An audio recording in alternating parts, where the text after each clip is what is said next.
আমাদের সবার জীবনেই এমন কিছু কষ্ট থাকে যা আমরা কারো সাথে ভাগ করি না।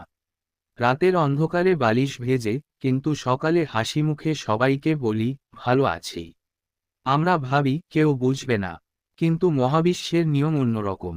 যে কথা আপনি মুখে বলেননি, যে চোখের জল কেউ দেখেনি, সেই কম্পনটাই সবচেয়ে জোরে পৌঁছায়। আপনার নীরব প্রার্থনা, আপনার না বলা যন্ত্রণা, সবকিছুর হিসাব রাখা আছে। আর মহাবিশ্ব যখন উত্তর দেয়, তখন সেটা আসে অপ্রত্যাশিতভাবে।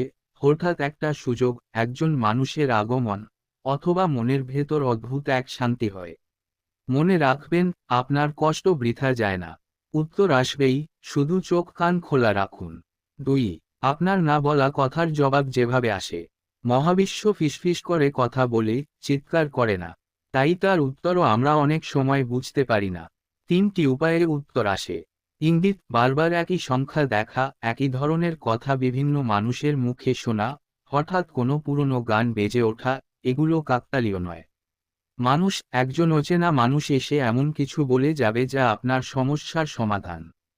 ফেরেশতারা সবসময় ডানা নিয়ে আসে না।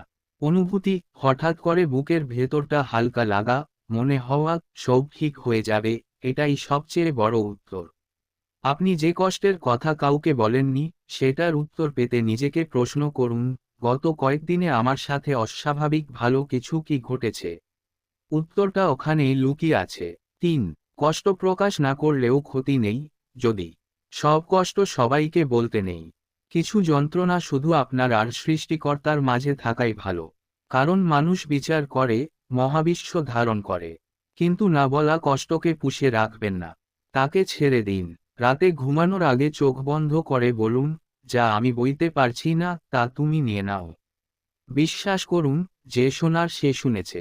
আপনার কাজ শুধু উত্তরটা গ্রহণ করার জন্য নিজেকে প্রস্তুত রাখা। ভয়, সন্দেহ, রাগ, এগুলো দরজা বন্ধ করে রাখে। ক্ষমা আর কৃতজ্ঞতা দরজা খুলে দেয়।